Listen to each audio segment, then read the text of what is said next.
Graça e paz, amados. É com muita alegria que estamos aqui para mais uma reflexão em momentos na eternidade.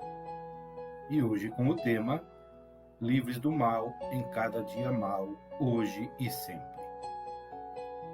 E para o exame nas Escrituras, nós estaremos examinando o versículo 13 do capítulo 6 da carta aos Efésios, que está escrito assim: Por isso vistam toda a armadura de Deus, para que possam resistir no dia mau e permanecer inabaláveis, depois de terem feito tudo. Amados, na vida cristã, andando verdadeiramente com Cristo, carregando cada um a sua cruz, os dias maus sempre existirão. Porém deles, e quando não, neles, o Senhor nos livrará conforme seu propósito eterno para com cada um de nós. Jesus deixou bem claro que basta o mal do dia de hoje, pois cada dia tem o seu próprio mal. Isto está escrito em Mateus 6,34, que diz assim: Portanto, não se preocupem com o amanhã, pois o amanhã se preocupará consigo mesmo. Basta cada dia o seu próprio mal.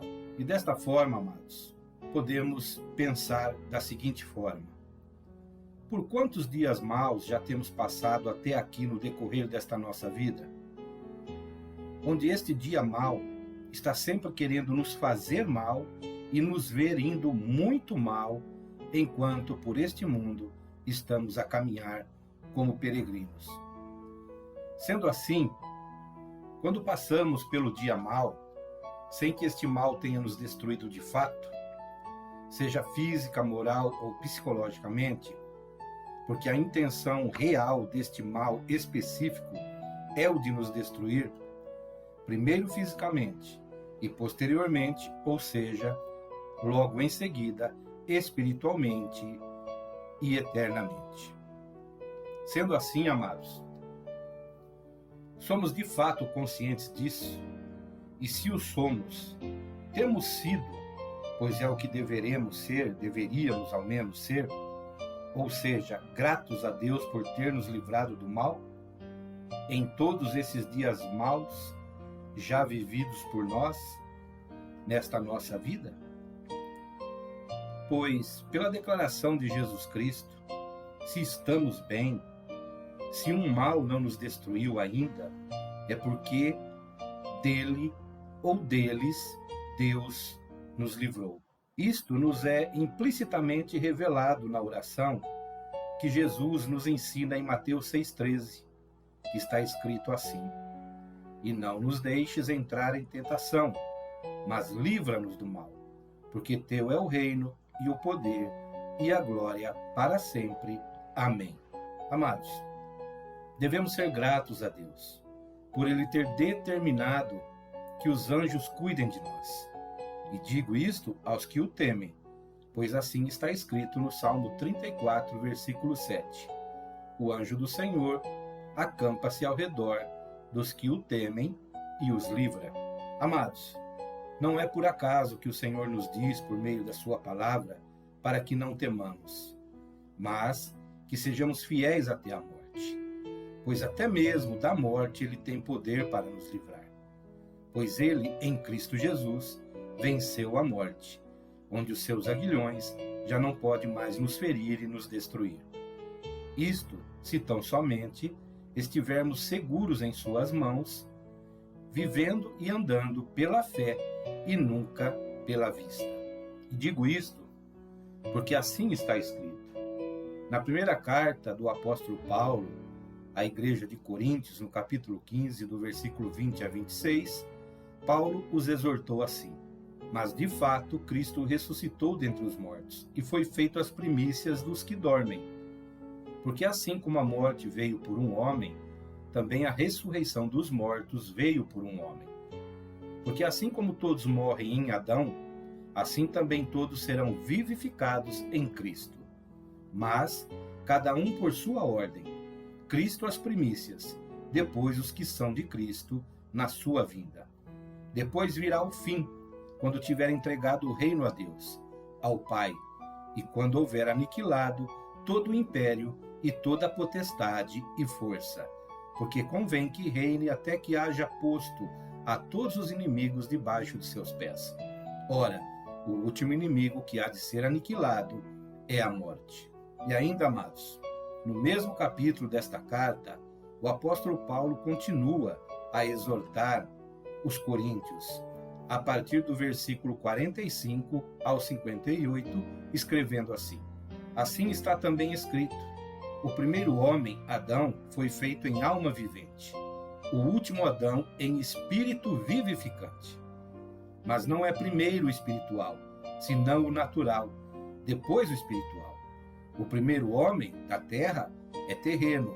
O segundo homem, o Senhor, é do céu. Qual o terreno? Tais são também os terrestres. E qual o celestial? Tais também os celestiais.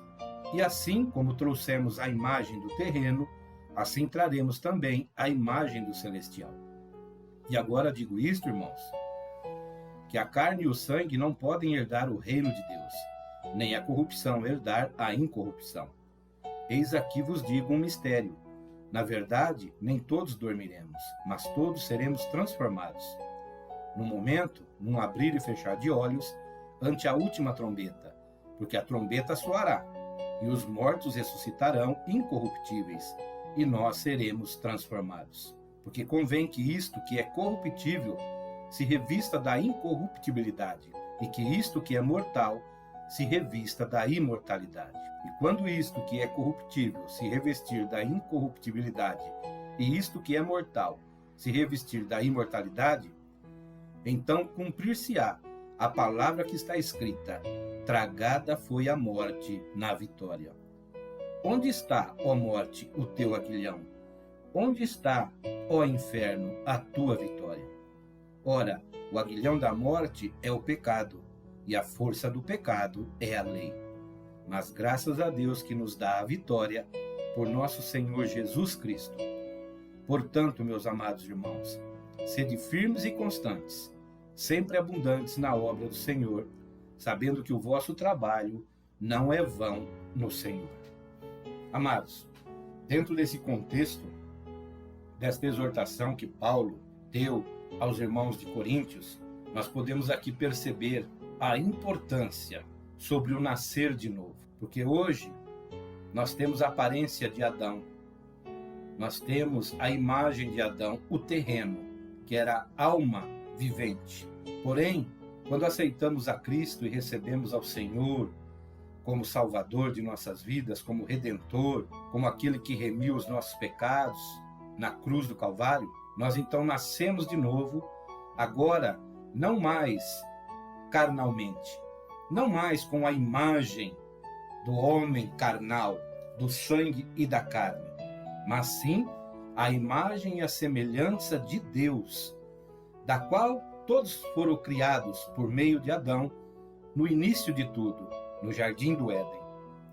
Então, necessário é nascermos de novo, pela vontade do Espírito, pela vontade de Deus, para que possamos verdadeiramente nos tornarmos filhos de Deus e podermos então, quando tudo enfim se consumar, vencer a morte como Cristo a venceu.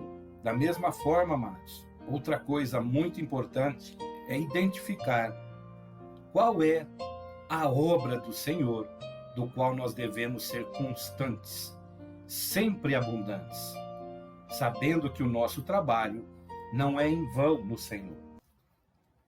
E esta obra, da qual Paulo menciona, no último capítulo do qual nós lemos, nesta carta aos Coríntios, o próprio Senhor Jesus nos revela qual é, ou ao menos a causa de todas as demais obras que poderemos vir a realizar em prol do seu reino eterno. E isto está escrito no Evangelho segundo escreveu o apóstolo João, no capítulo 6, versículos 28 e 29, que está escrito assim: Então lhe perguntaram: o que precisamos fazer para realizar as obras que Deus requer? Jesus respondeu: a obra de Deus é esta, crer naquele que ele enviou. Amados, eu quero aqui repetir e frisar bem o que Jesus respondeu quando todos os seus discípulos indagaram: que obra precisamos fazer para Deus? E Jesus respondeu: a obra de Deus é esta, crer naquele que ele enviou. Amados, acredito que isto nos esclarece sobre este assunto. E ainda podemos perceber a importância deste fator em nosso viver ao lermos o que Jesus disse em Lucas capítulo 18, versículo 8, na parte B do versículo, que está escrito assim: contudo, quando o Filho do Homem vier, encontrará fé na terra? Amados, estaremos verdadeiramente libertos de todo mal, mesmo que este mal um dia nos pegue, um dia nos afronte e um dia até nos vença. Se nós estivermos vivendo nesta terra pela fé em Cristo Jesus. E a fé salvífica, a fé que nos salva, a fé que nos orienta, que nos capacita, que nos motiva, que nos fortalece a seguir em frente pelo caminho de Deus proposto a nós, para que um dia estejamos frente a frente com Ele, diante da sua face, para sermos por Ele recebidos em seu reino eterno. Esta é a fé da qual nós devemos cultivar, da qual nós devemos, dia após dia, buscar em Deus o acréscimo dela. A fé que nos leva verdadeiramente ao encontro com Deus, sem nos desanimar, sem nos desviar, sem titubear, amados. Independente de tudo que ocorra neste mundo, independente de tudo que os nossos olhos contemplarem neste mundo, como estamos contemplando nestes tempos, independente da morte, independente de todas as enfermidades, independente de pandemias, independente de condição financeira, independente de toda e qualquer circunstância. Esta é a fé que Jesus precisa encontrar em nós.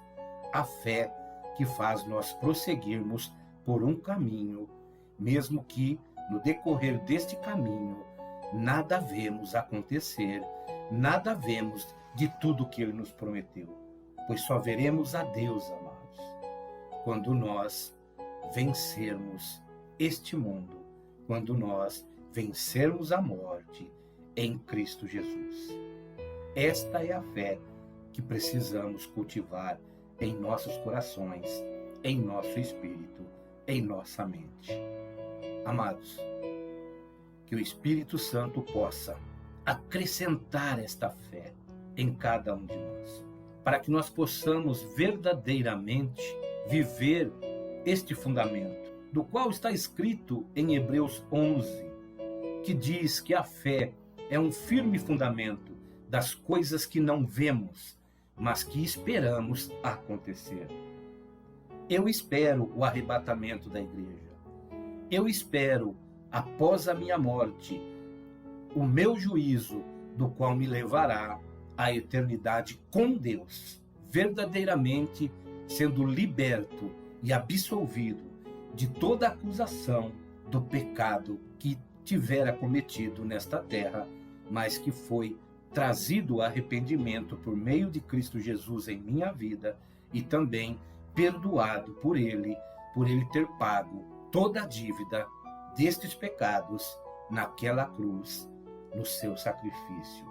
Nós vemos aqui que o salário do pecado é a morte e que através da lei os nossos pecados são verdadeiramente sondados e constatados. Por isso precisamos viver pela graça de Deus, buscando a graça de Deus, para que através da sua graça nós sejamos perdoados e libertos eternamente. Amados, que o Senhor continue a nos livrar do mal, colocando em nós, estabelecendo em nós a sua palavra, para que possamos cumpri-la, para que possamos praticá-la dia a dia, vencendo o mal de hoje, sabendo que o amanhã Deus está preparando para nós. Amados, que o Espírito Santo possa nos capacitar a retornar com mais uma reflexão em momentos na eternidade. Quero aqui deixar a saudação na graça e paz abundante de Cristo Jesus e também o abraço do amigo, do irmão e do pastor Hélio Loyola, do Ministério Só em Cristo, a Vida.